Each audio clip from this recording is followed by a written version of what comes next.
But I actually do want to talk about Kubera chapters every single week. Hopefully next time I have more people. So like me, Vince, Miles. I don't know what happened with Townsy and Satsuki.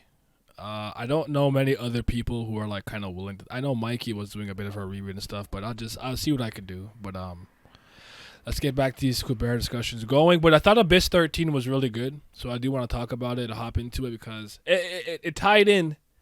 It tied into in a way that I didn't see it tying into SIU blogs. So I guess I'll switch scenes real quick and go to the other one. A little something like Eenie, Meanie, rap from the beginning. Smoke a little pack, but the pack never timid. Church, but I'm seeing it. Curse when I'm winning. She need a new back. When it's back, I'ma bend it. Slap up some guinea, ask me to hit it. Watch a nigga black slipper yak, I'ma quit it. Swerve in the Benzie, perfume is Fendi. Bob and move fast, real fast like I'm Ricky. Yes, I'm pretty, came from the dirt. Shovel up a nigga, can't handle the work. Ooh, y'all, swing with it first. Young white girl like a ramble. We should be good. We'll go through it. And we'll, you know what I'm saying, to say hi to YouTube. So the last chapter was really good too. Miles and I did kind of talk about Abyss in general. We kind of spoke about the first chapter to the 12th one, but like them both having the eye of perishment was pretty sick. And then Kellen Vinka doesn't actually know. From my understanding, how to use it. Vishnu just gave it to her. And it seems that Ran is in a position right now that he's supposed to be doing something with the Eye of Perishment specifically to somebody, but we don't know what it is and who it is and why he's supposed to be doing it. So I thought this chapter was intriguing. By the way, I think I mentioned this before, but I really like the kind of rule set behind this item. I kind of think it's cool that it's an item that it helps evolve Suras, but it comes with a drawback. But if you were somebody who had whatever ulterior motive or reason for wanting a Sura to evolve, and you can like get into the Eye of Perishment, you cannot lie to them. You have to explain to them exactly what the pros and cons of using this item is, or else even if they end up using it and you omitted something, you twisted your words, you just straight up led them astray, they will still, like, I guess, transform and develop, but you will feel the full force of the consequences that they were supposed to deal with. You will deal with it for lying. I effing love that. That's brilliant. I think that's so good. So let's get into this chapter a little bit. So Rand just reveals the item, and what I think is interesting about this chapter, because I think it's realistic. And when I say realistic, obviously, I just mean in the sense that human nature and distrust would be going on here. And when he pulls it out, and Kalavinka is like, "Are you trying to get the item from me?" And then she's like, you know, after when Raltara, whatever is going on with this fusion here, is like, use it on me. And then it actually makes Callan Vinka a little bit curious, like, should I even trust this guy? And then vice versa, he seems to be put in a lot of Maruna roles now, where Maruna's the one that's being taught to just kind of do the right thing and be a man of Sura man of action, if chicken of action. And Ran is learning to be a bit more calculating, to not just kind of impulsively do some ish, which I'm really a fan of. So I like this part where he's like, you're talking about developing for Maruna's sake, and after there's like a question mark here, because obviously Calvin is the sister, and like you were forgotten, blah blah, you refused it, and then he thinks there's a flashback of him talking about it, and he thinks that someone's trying to trick him. Are you just pretending to have come back to sanity by trying to deceive me by impersonating Raltara? And at this moment, I thought he saw through something. I thought he for some reason was able to straight up confirm this is not Raltara. This is like Maru or someone trying to imitate Raltara. Or if Raltara is in whatever this kind of hybrid fusion is, the person who has the dominant will is Maru. I like the real set too, but since it's wait, this is still Callie we are talking about. I won't be surprised if there's a catch to it. I agree with that. She probably added some extra little tidbit or caveat to it, which would be really interesting. But yeah. So this was good. So wait, what's going on here? Oh yeah, so this is the part where like Kalavinka like starts to like go a little bit not crazy, but a little more aggressive, a little aggro here. And what does my big brother have to do with developing? Like, are you guys in cahoots the whole time? And after he starts thinking about the situation with Utah, I mean, this is exactly what I was thinking about too when I said like the calculating thing, because this is when the God of Earth tells Maruna again, you are being calculating, and you know, for Maruna to be able to see Utah, I always want to say Jatayu first, and that's not even his other name either, but to see Utah first, to see Utah, and after like he just kind of acted, and Maruna has been a bit more impulsive and less calculating since that moment, and it really started, I'd argue, with it during the weight of time and him hanging around ancient humans and humans and whatnot, and just kind of being around them so much. I think his perception of them changed, but this chapter just had so much like really good things and callbacks in my honest opinion. So if it's true this Raltara is the real one who barely regained consciousness, yeah, I love how Rad and Bruno have sort of switched. Exactly, absolutely. They've been on a trajectory where they're almost like crossing paths like this, where it's like Maruna has to be a bit more Rad-like, and Rad has to be a bit more like Maruna. So he's thinking here, he's calculating, and he's like, what if this really isn't Raltara, and whatever this is, and I use the eye of perishment on it, it develops further and gets even more powerful. Like he's trying to consider every variable that he can think of before he makes a decision. And then he's like, can I develop? Then he's like, what are you thinking about? Don't fall for BS. The item is mine. Use it on me. And then he's like, damn it. I guess it's because I suddenly got confused because of Raltara, but I'm starting to get suspicious of her too.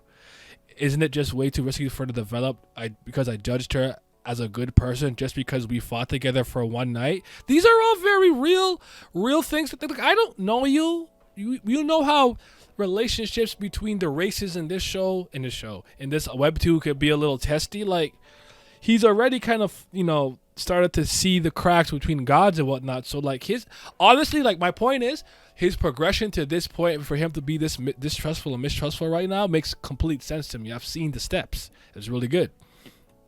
So like no time, I'm just barely holding on. Don't listen to that bitch. You'll regret it. Yada yada. And he's like, all right, let's do it like this. And I have a feeling it was going to backfire on him, but considering who this is, how much information he's working with, I thought the kind of plan he came up with here was kind of brilliant in tow. I really do. I think it's really kind of smart. The wish you make on this item will be about Maruna. Once a human and Sora agree on a wish the item is supposed to develop, and both of you agree to which I propose, when the item developed, the more sincere of you two. I don't know if it works that way, but what do you think? Like, I'll do it, blah, blah, blah. And then he's like, what are you going to do? Wish for Marin to find happiness? You're like, no, I can't agree. Like, oh my God. What I like about this is just the consistency. Because at the end of the day, the relationship and the way that Rand perceives Maruna might have altered, but he will never forget what Maruna had been doing prior to even him probably being alive for many of years. So he cannot with all his heart and soul wish for happiness for someone who's killed so many people, especially so nonchalantly. He says, no, I can't agree to a wish like that. Even though Maruna never harmed me and seemed like a good person, that was only because I was a human that was of use to him. It will look completely different from the perspective of countless humans that died for the sake of his goals. Simply wishing for Maruna's happiness could be a very dangerous thing. I like that. And then you're like, okay, so what should we do? And I remember I'm like, bro, I wish for Maruna to realize that humans are creatures equal to himself. Not superior, not lesser than, equal. And it kind of looks like he has the ponytail a bit here. I don't know if he's in his fifth stage here, but I was just like, this is kind of brilliant, I think, in my opinion. Now, I did have some additive thoughts when I saw this, which worried me. I was wondering if somehow Rand's interference here was actually somehow messing with Maruna's personality and natural growth. Like, it was almost like Maruna didn't necessarily do it. It was because Rand made the wish of the Eye of Perishment. I don't know how all the timelines are adding up right now. I don't think that's the case right now. I think that was just my initial reaction. Like, damn it, did Maruna start to change because of Rand? But no, I don't think the timelines match up at all. So I don't think that's the case. So I think Maruna's growth naturally is through his own will and journey that he's been going on, you know, throughout the way of time, other side of the story, etc., etc. And then I think Kalavinka's is like, I don't know about that one. But Raltara kind of immediately is like, all right, I'll do it. And I'm like, I don't know if this would make me more or less suspicious. I'm not going to hold you like, oh, yeah. For Maruna's sake, yeah, humans. I'm like, I don't know. You was kind of quick. He was kind of quick to jump to that. And I'm like, I got trust issues, though. I'm just a distrustful motherfucker. So my first reaction was Rand wished for something that probably already materialized without him realizing. That is kind of true. But I would ask you this. Do you think that he actually at this point is like, I think I can agree with that, but just let me add this. Do you think that it's more that his opinions of humans is growing exponentially and is getting to that point where he doesn't see himself as superior to them or sees them as these like disposable life forms? Or is he already at that point where he truly sees himself as equal to humans and humans as equal to him? Humanity as a whole, not just specific ones that are useful to him. Because that's kind of the question that I guess I would ask myself. Because I'm with you. He's wishing for something, and Maruna's already on that path, so to speak. But that's kind of how I took it. Not necessarily that he's already there, but I could see it. He's done a lot. He's developed into his fifth stage and everything, but I love this. And then she agrees, but she's sweating. So I was like, do I trust this bitch too? So I was like, I don't know. So Rand does the thing. Ita itu Kali. It goes away, and he's like, huh? Then it's kind of like a classic Rand moment, like, huh? Look, then he's like, Ita hitu Vishnu. And this made her suspicious of him now, like, but even more like, wait a minute. Why did you use summon and spell? Then you said Kali, but then you said Vishnu. What the fuck's going on? Like, you are mad sus right now. I think it depends on how much time Maruna has spent with the time related flies too. We don't know how much time his new info has. Okay, that's a good point. When we have the timelines match up, it'll make sense. We're not complete sham. We're making mistakes. And he's like, no, seeing as I can't cancel it, the item must be correctly. Then he coughs blood, and I wonder if somehow he made a mistake, or somehow are they actually going to develop and it takes a second or something, or maybe neither of them are. I don't know what's going on, but I always had a sense that for some reason, even if it was just for a time period, he'd end up taking on the consequences of the Eye of Perishment, the punishment of it. Very intriguing regardless. He was already on the way anyway. I feel that. And then after, like, Raltara seems to go crazy and attack him, and he's like crushing and he's dying, and actually Kalavinka tries to saves him. I'm not sure what this look in the eye is supposed to mean here. I think this panel, make sure it's on my OBS properly. This panel seems significant to me. If you like zoom into this eye here, I'm not sure what I'm supposed to be looking at. I don't know why it seems important. Maybe I'm just overthinking things, but yeah, I thought that was interesting.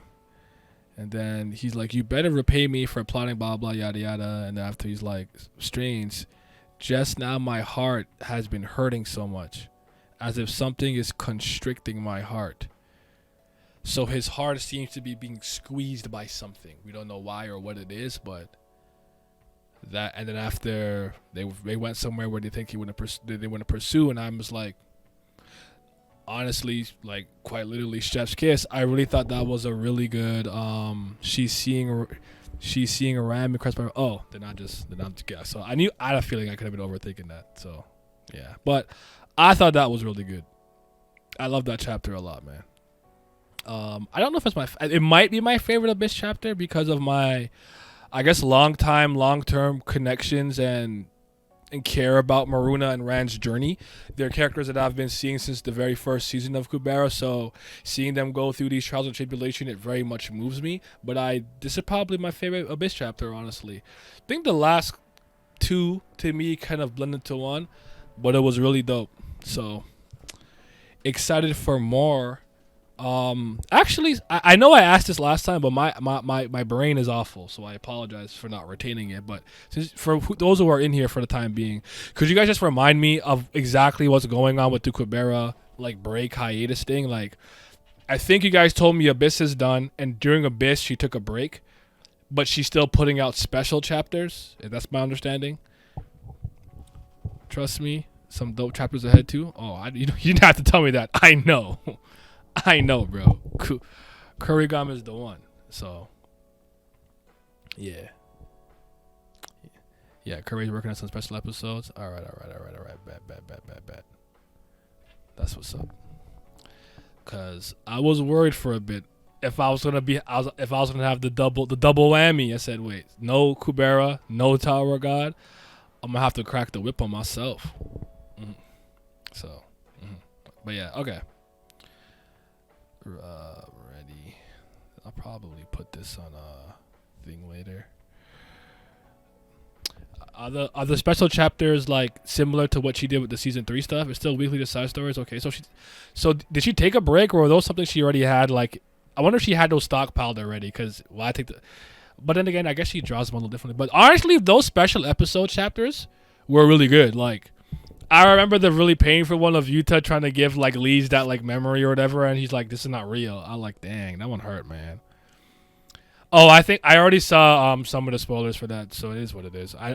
The truth be told, I would be angrier if I really cared about One Piece right now. I don't care, so I don't care that I'm spoiled. It's fine. Okay, thank you guys for listening for the 21 minutes I was here, but I'm switching topics now for the most part. You already know I gotta show love to the Patreon gang. Yes, sir. Shout out to the certified BAM lovers, my CBLs. Big love to the Priest of Fire. I greatly appreciate you guys' support, but especially shout out to my 5th Zen God. Shout out to Simi, Scobe, Revenant, Miles, Lucky Roo, Lazy Dragon, Chris, Johnny Rogers, Irene Sharda, Triss, David Langstaff, Childish Nujabes, Alan, AJ, Abdel, and 5:28 a.m. Your support is greatly appreciated, and thank you.